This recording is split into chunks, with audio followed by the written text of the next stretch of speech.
Welcome to the enchanting realm of Germanic wisdom of the ages, where gods clash, giants roam, and destiny weaves its intricate tapestry. In this captivating journey through the pages of the Poetic Edda, we delve deep into the rich lore of the ancient Norse pantheon, from the thunderous halls of Asgard to the shadowy depths of hell. Join us as we unravel the timeless tales of Wodan, Odin, Thor, Loki, and a myriad of other deities who shape the very fabric of the cosmos. Prepare to be spellbound by the epic sagas, profound wisdom, and an enduring legacy of the Germanic champion ancestors. In the twilight's embrace, where whispers of forgotten ages linger, and the ancient stones hum with the echoes of primordial power, here lies a realm veiled in mist and mystery. Here, amidst the towering peaks of the Will Tree, the Yggdrasil, the gods of old awaken from their slumber, their names whispered by the winds that dance through the branches. Behold, as the flickering flames of rune-carved torches illuminate the sacred grove, casting shadows that dance with the secrets of the cosmos. In this ethereal realm, where time flows like a river of starlight, we embark on a journey into the heart of Germanic wisdom of the ages, guided by the wisdoms and the whispers of ancestors, and the timeless verses of the Poetic Edda. Brace yourselves, for within these hollowed woods, the spirits of the gods and giants converge, weaving a tapestry of fate and destiny that spans the ages. Gather close, brave souls, and heed the call of your forebearers, for within these verses lies the key to unlocking the mysteries of the cosmos. Let us venture forth into the unknown, where the boundaries between worlds blur and the gods themselves walk among us. Welcome, dear traveler, to a realm where magic reigns supreme and the legends of old are born anew. Chapter 1. The Fooling of Gylfi. King Gylfi ruled the lands that are now called Svitjod, Sweden. Of him it is said that he gave to a wayfaring woman as a reward for the entertainment she had afforded him by telling stories, a plowland in his realm, as large as 4 oxen could plow it in a day and night. But this woman was of the Aesyr race. Her name was Gefjun. She took from the north, from Jotunheim, 4 oxen, which were the sons of a giant and her, and set them before to plow. Then went to plow so hard and deep that it tore up the land, and the oxen drew it westward into the sea until it stood still in a sound. There Gelfjun set the land, gave it a name, and called it Sealand. And where the land had been taken away before, afterward Aesyr, which is Sweden, is now called Logren. The lake, the Malar Lake, in Sweden, and in the Malar Lake the bays correspond to the capes in Sealand. Thus, says Bragi, the old scout. Gefjun Glad drew from Gylfi the excellent land. Denmark's increased so that it reeked from the running beasts, for heads and 8 eyes before the oxen, as they went before the white, robbed land of the grassy isle. Chapter 2. Gylfi's journey to Asgard. King Gylfi was a wise man and skilled in the black art. He wondered much that the Asa folk was so mighty in knowledge that all things went after their will. He thought to himself whether this could from their own nature, or whether the cause must be sought for among the gods whom they worshipped. He therefore undertook a journey to Asgard. He went secretly, having assumed the likeness of an old man, and striving thus to distinguish himself and thriving thus to disguise himself. But the Asas were wiser, for they see in the future, and foreseeing his journey before he even came, they received him with an eye deceit. So when he came into the berg, he saw there a hole so high that he could hardly look over it. Its roof was attached with golden shields as shingle. Thus say Chodolf of Finn, that Valhall was thatched with shields. Tinker's thatchers thatched the roof, the beams of the burg. Chapter 2, Gylfi's journey to Asgard, beamed with gold. In the door of the hall, Gylfi saw a man blazed with swords, so dexterously that 7 were in the air at one time. That man asked him what his name was. Gylfi answered that his name was Ganglere, that he had come a long way, and that he sought lodging for the night. He also asked who owned the burg. The other answered that it belonged to their king. I will go with you to see him, and then you may ask him for his name yourself. Then the man turned and led him away into the hall. Ganglere followed, and suddenly the doors closed behind him. There he saw many rooms, and a large number of people, of whom were playing others, and others were drinking and fighting with weapons. He looked around, and much of what he saw seemed to him incredible. Then quoth he, Gates all, before in you go, you must examine well, for you cannot know where enemies sit in the house before you. Gates all, before in you go, you must examine well, for you cannot know where enemies sit in the house before you. Gates all, before in you go, you must examine well, for you cannot know where enemies sit in the house before you. He saw 3 high seats, one above the other, and each sat a man. He asked what the names of these chiefs were. He who had conducted him in answered the one who sat in the lowest seat was King and High Har. was King and High Har. The other next above him, Jafna, but the one who sat on the highest throne, Fride Har, asked the coroner what more his errand was, and added that food and drink was there in his service. As for all in the hall's hall, Ganglere answered, the first would like to ask whether there was any wise man, answered Har. You will not come out from here, Halle, unless you are wiser. And stand now forth while you ask. He who answers shall sit, and stand now forth while you ask. He who answers shall sit, and stand now forth while you ask. He who answers shall sit. Ganglere then made the following question: Who is the highest and the oldest of all gods? Made answer Har. All-Father, he is called in our tongue, but in Asgard of old he had 12 names. The first is All-Father, the second is Heran or Herjan, the third Nikkar or Nikkar, the fourth Nikus or Nikud, the fifth Fjolnir, the sixth Oske, the seventh Ome, the eighth Biflide or Biflinde, the ninth Svidar, the 10th Svidrur, the 11th Fadrur, Padr, the 12th Yalg or Yalg. Ganglere asked again, where is this god, and what can he do? What mighty works has he accomplished? Answered Har. He lives from everlasting to everlasting, rules over all the realms, and governs all things great and small. Then remarked Jafnar, he made heaven and earth, the air, and all things in them. Fride added, what is most important, he made man, and gave him a spirit, which shall live and never perish. So the body may turn to dust, and burn to ashes. All who live a life of virtue shall dwell with him in Gimli or Vingolf. The wicked, on the other hand, they go to hell, and from here they go to Niflheim, that is, down into the 9th world. Then asked Ganglere, what was he doing before heaven and earth was made? Earth gave answer, then was he with the frost giants. Chapter 4, the creation of the world. Said Ganglere, how came the world into existence, and how did it rise? What was before? The maid answered to him Har.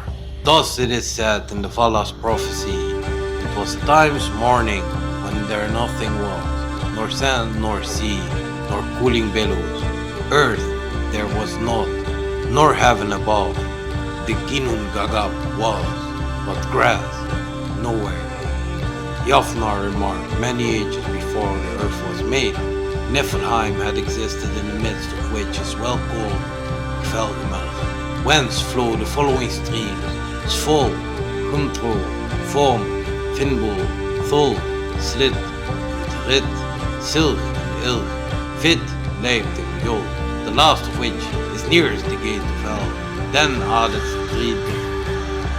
Still there was before a well to the south, which high Muspelheim, it is light and hot, so bright and dazzling, that no stranger who is not native there can stand it. Sword is the name of him who stands on its borders, guarding it.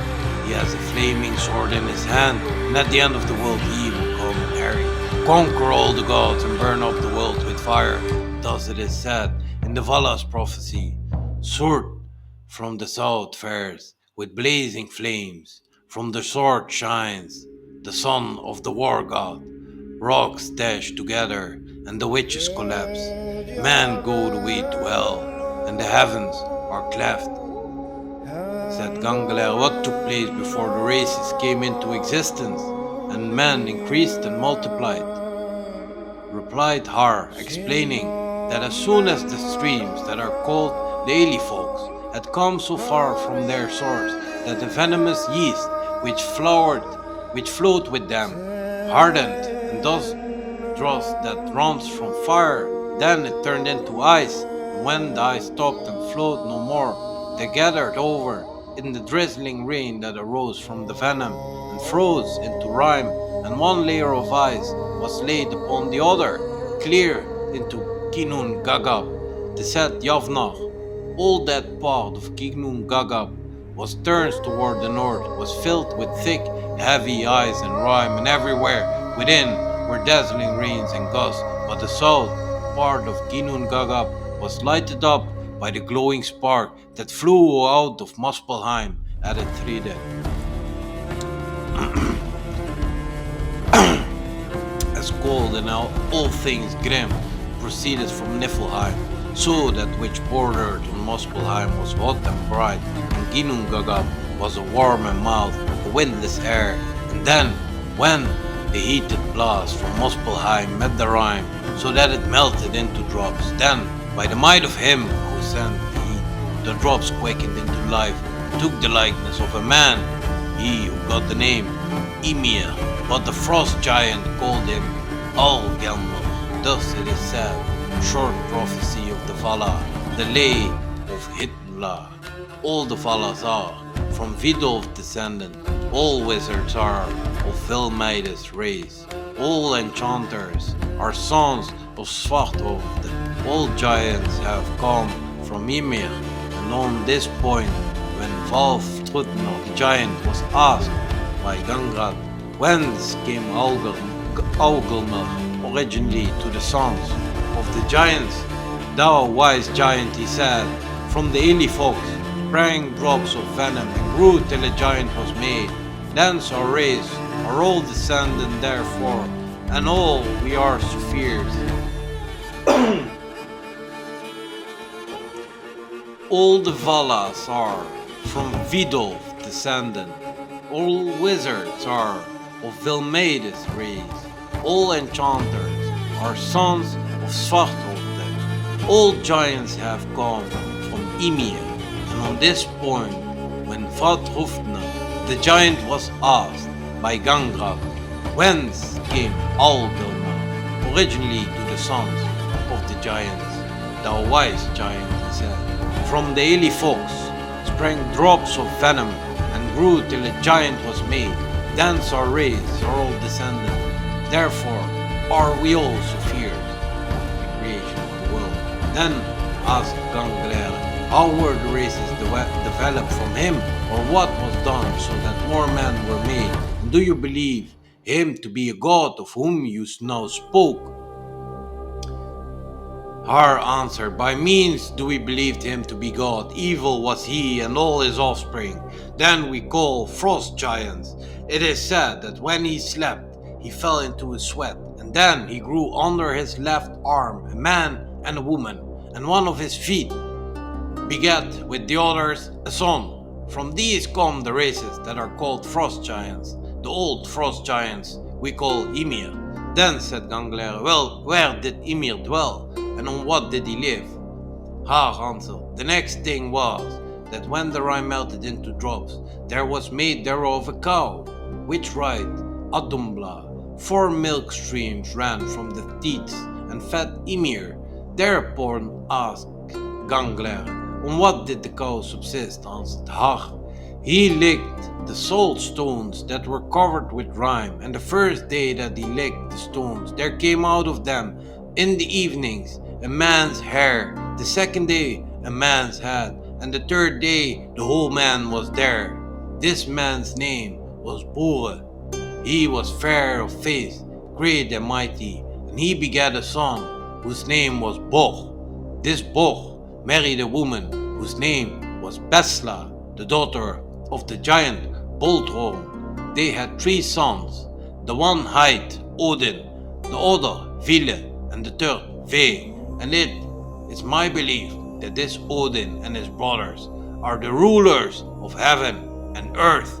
We think that he must be so called. That is the name of the man who we know to be the greatest and most famous and well-made man. Call him by that name. Gangler asked how could these keep peace with Ymir, and who was the stronger. Then answered Har, the sons of Bor slew the giant Ymir, but when he fell, there flowed so much blood from his wounds that they drowned therein the whole race of frost giants, except for one who escaped with his household. Him the giant called Bergelmer. He and his wife went on board his ark and saved themselves in his ark. From their ark comes new races of frost giants. Aesyr said, countless winters ere the earth was born Bergelmer. This first I call to mind, how that crafty giant safe in his ark lay. Chapter 4. The creation of the world. Then said Gangler, what was done by the sons of Bor, since you believe that they were gods? Answered Har. About that, there is not little to be said. They took the body of Ymir, carried it into the midst of Kinun Gagab, and made of him the earth. Of his blood they made the seas and lakes. Of his flesh the earth was made, but of his bones the rocks. Of his teeth and jaws, and of the bones that were broken they made stones and pebbles. Jafnar remarked, of the blood that flowed from the wounds and was free they made the ocean. They fastened the earth together, and around they laid this ocean in a ring without, and it must seem to most men impossible to cross. 3 they added, They took his skull and made thereof the sky, and raised it over the earth with 4 sides. Under each corner they set a dwarf, and the 4 dwarfs were called Austre, Vestre, Nordre, and Sudre, east, west, north, and south. Then they took glowing sparks that were loose and had been cast out from Muspelheim, and placed them in the midst of the boundless heavens, both above and below, to light up heaven and earth. They gave resting places to all fires, and set some in heaven. Some were made to go free under heaven, but they gave them a place and shaped their course. In old songs it is said that from that time days and years were reckoned. Thus is the prophecy of the Vala. The sun knew not where her shell she had. The moon knew not what might he had. The stars knew not their resting places. The sun knew not where her hall she had. The moon knew not what might he had. The stars knew not their resting places. The sun knew not where her hall she had. The moon knew not what might he had. The stars knew not their resting places.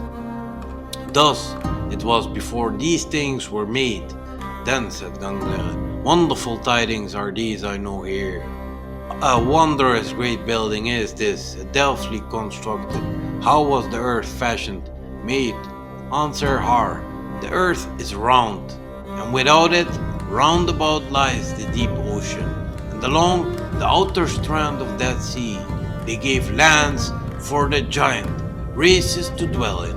and against the attack of restless giants they built a berg, and within the sea and around the earth. For this purpose they used the giant's Ymir's eyebrows, and they called the berg Midgard. They also took his brains and cast them into the air and made thereof the clouds, as is here said. Of Ymir's flesh the earth was made, and of his sweat the seas, rocks of his bones, trees of his hair, and the sky of his skull. But of his eyebrows the blithe powers made Midgard for the sons of men. Of his brains all the melancholy clouds were made. Now I will repeat that for you, and I will go slowly so you will understand. Loose and had been cast out from Muspelheim, and it placed them in the midst of the boundless heavens, both above and below, the light of heaven and earth. They gave resting places to all fires, and set some in heaven. Some were made to go free under heaven, but they gave them a place and shaped their course. Thus it was before these things were made. Then said Gangler, wonderful tidings are these I now hear. A wondrous great building is this, and deftly constructed. How was the earth fashioned? And answered Har, the earth is round, and without it, round about, lies the deep ocean, and along the outer strand of that sea they gave lands for the giant races to dwell in, and against the attack of restless giants they built a berg within the sea and around the earth. For this purpose they used the giant Ymir's eyebrows, and they called the berg Midgard. They also took his brains and cast them into the air, and made therefrom the clouds, as is here said. Of Ymir's flesh the earth was made, and of his sweat the seas, rocks of his bones, trees of his hair, and the sky of his skull. But his eyebrows, the blithe powers, made Midgard for the sons of man. Of his brains all the melancholy clouds were made. Chapter 5. The creation continued. Then said Gangler, much has been done, it seemed to me, when heaven and earth were made, when sun and moon were set in their place, and when days were marked out. But whence came people who inhabit the world? Har answered as follows. As Bor's sons went along the sea strand, they found 2 trees. These trees took they looked up and made man of them. The first gave them spirit and life, the second endowed them with reason and power of emotion, and the third gave them form, speech, hearing, and eyesight. They gave them clothes and names. The man they called Ask, and the woman Embla. For them all mankind is descended, and a dwelling place was given them under Midgard.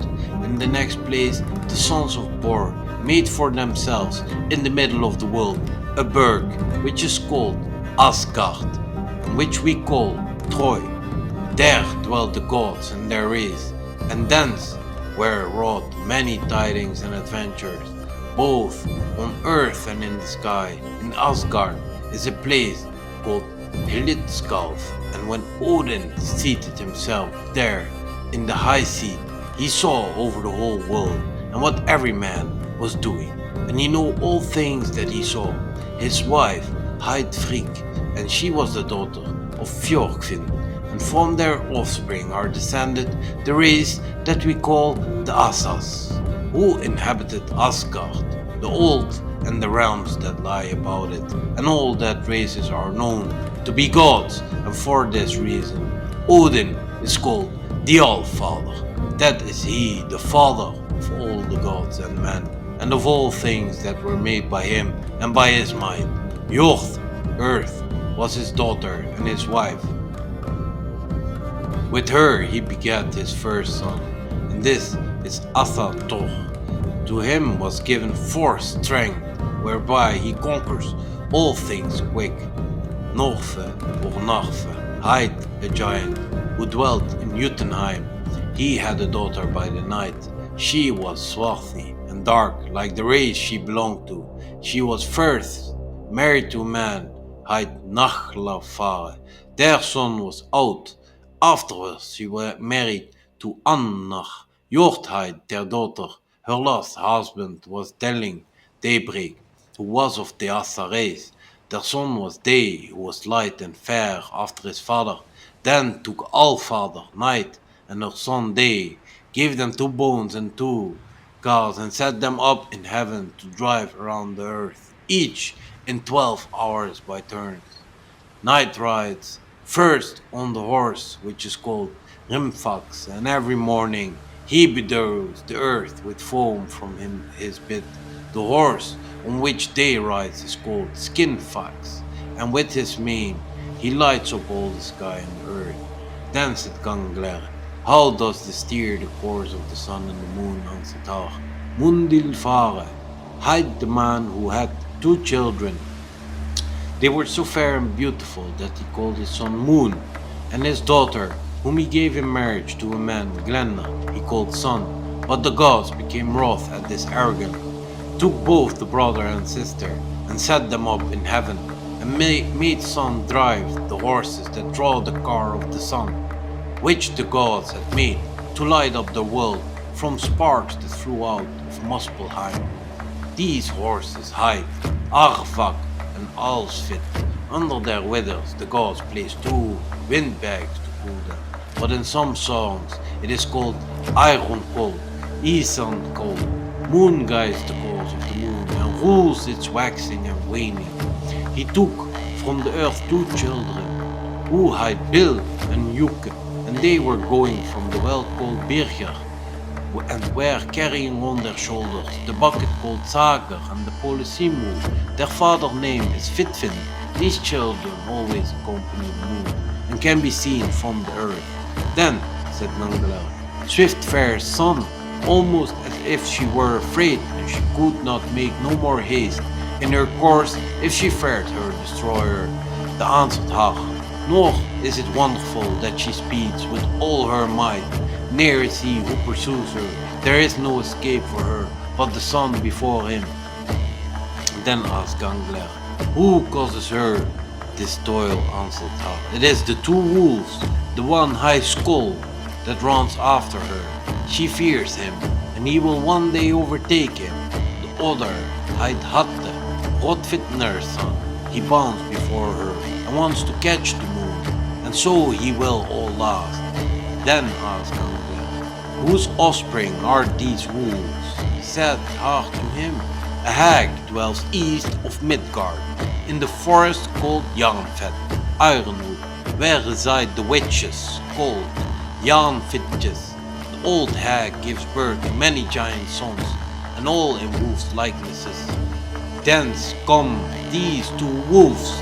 It is said of these wolf race, one is the mightiest, and is called Mungar. He is filled with the lifeblood of all dead men. He will devour the moon, and stain the heavens and all the sky with blood. Thereby the sun will be darkened, the wind will grow wild, and the roar hither and thither. And it is said in the prophecy of the Vala, in the east dwells the old hag, in the Jarnfed forest, and bring forth there Fenrir's offspring.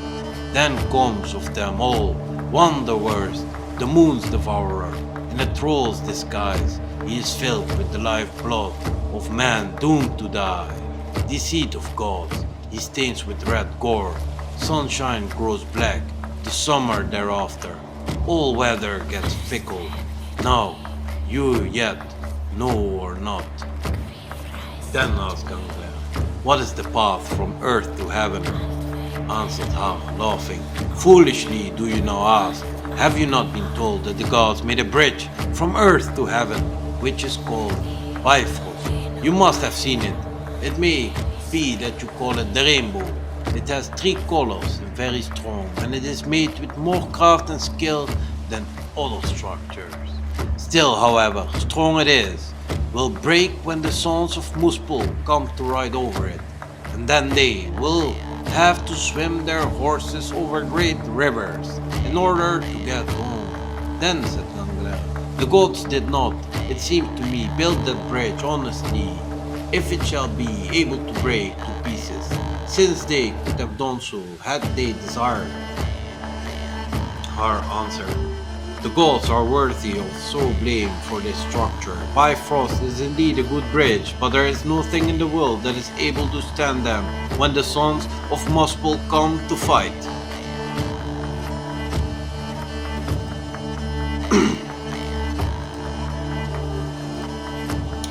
Chapter 6. The first works of the Asas, the Golden Age. Then said Gangler, what did Allfather do when Asgard had been built? Har said, in the beginning he appointed rulers in a place in the middle of the burg, which is called Ida, where to judge with him the disputes of men and decided the affairs of the burg. Their first work was to create and erect a court, where there were seats for all the 12, and besides a high seat for Allfather. That is the best and largest house ever built on earth, and is within and without like solid gold. This place is called Gladsheim, and they built another hall as home for the goddesses, which also is a very beautiful mansion, and is called Fingolf.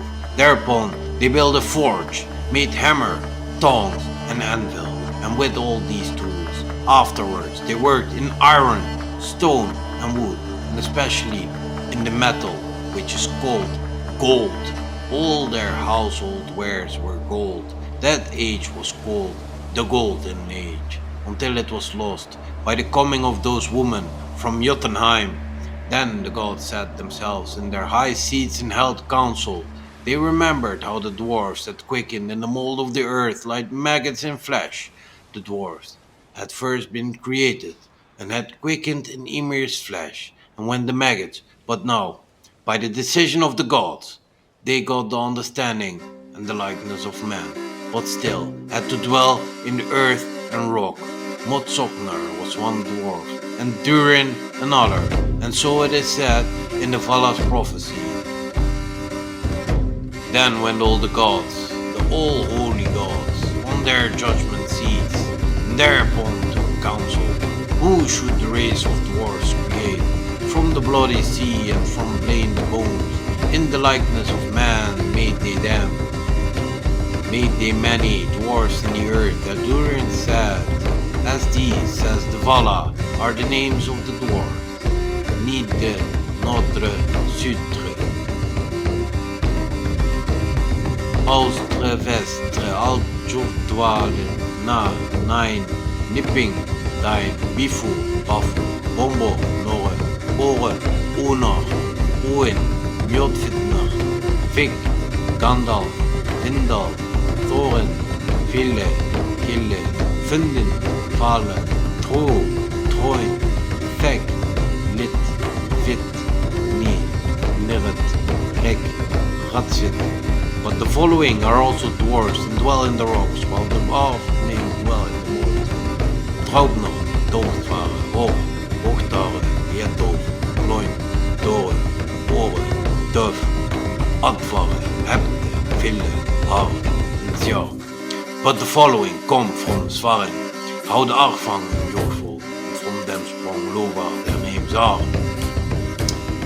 Skirver, Verver, Skafit, Alf, Inge, Ekinkjalde, Val, Froste, Fit.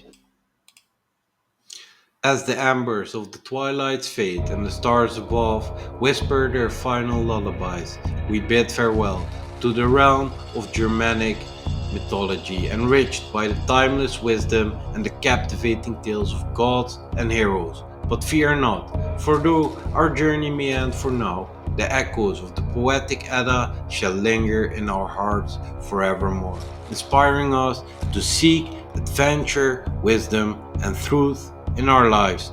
May the spirit of Odin's wisdom guide your path. May Thor's courage embolden your spirit, and may the cunning of Loki ever spark your imagination.